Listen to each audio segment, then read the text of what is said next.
Well, I liked the way we came out, right? I mean, you put up 15 points in 60 seconds or, a minute.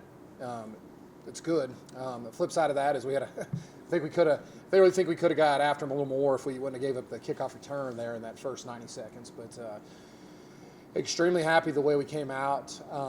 And I was worried about Kingsville in regards they're a little bit better than what their record showed. I mean, if you look at what they've done in the conference and who they've played, and they win versus Angelo State.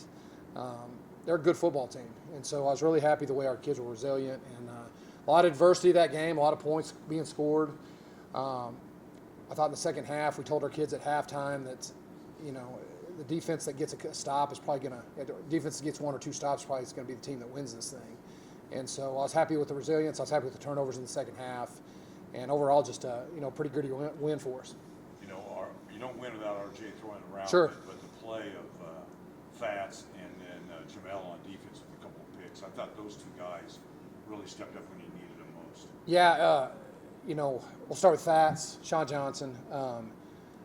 Incredible athlete, can do a lot of different stuff with the football. I thought Coach Bain, our offensive coordinator, did a nice job by having a nice little package for him, not in the running back and the slot receiver, and then also at quarterback. And so, it's kind of special for Fats for us to be able to use him and use all the different qualities he has. And that was a good game. I thought our offense coordinator did a good job with that. Jamel Costa-Lewis, unbelievable performance. I mean, he's literally playing. He's got a broken wrist and playing with playing with a club on his hand. Had two interceptions. Two late interceptions that helped us come away with the victory. And I really believe he could have had a third one, or maybe he just couldn't hold on to it. But play incredible, lights out. Really, I think that for us winning that game was because of his play. Looking at it, 11 penalties for 120 yards. Yep. What do you have to do to clean that up? A lot of those too. I mean, the penalty situation by far we have to get cleaned up. Okay, I really believe that. I mean, for us to be successful and play championship football, we've got to get those cleaned up. Okay, I will say this after watching it and some of the things that did happen.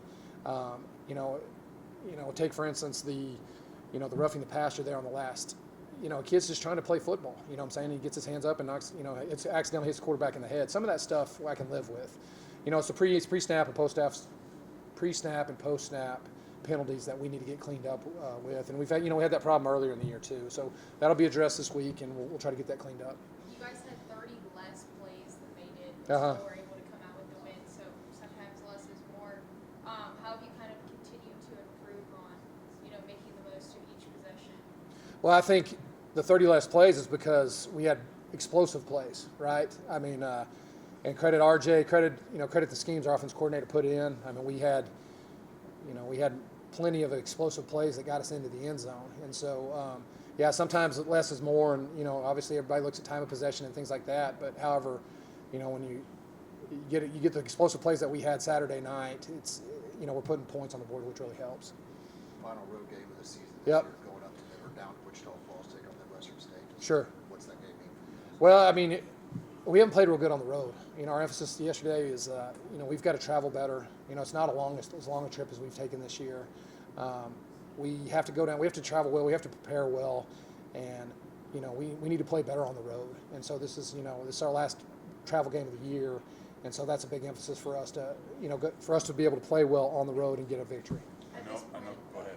I know Midwestern State's 2-7. But where will they challenge you?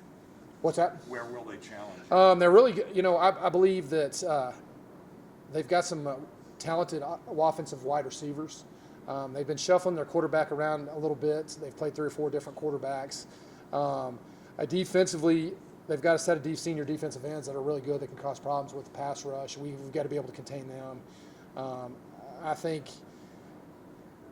and once again, they're new head coach as of last year, Coach Renner, which he's been there a long time. But I still think they've done a nice job of continuing to get better week in and week out as we move through the season here. So we just got to go down and play good Buffalo football. You guys are just in the best position you've been at this point in the season since you started with the Sure. team. I said tribute to it takes time to make something great, but what have you, for you and as the head coach, how do you feel about the state of this program? I think it's good. I think we're in great shape. Another thing too is you look at our conference record. I mean, we're right up there at the top with everybody else in the conference. I mean, I think Western Oregon, who we beat, has got one loss. They still have to play Angelo and Central Washington. You look at you look at the course over the last 10 years where West Texas A&M football stacked up in the conference. It hasn't been this well. You know what I'm saying? So, and this isn't our first time of doing this. We've done it at different places and things like that, and it does take time. It never comes as fast as you want it to come. So if you look at where we started at, 3 seasons ago and to where we are now, things are definitely streaming up, and I'm proud of that. I mean, our kids are proud of it. I think you can see it on the field too.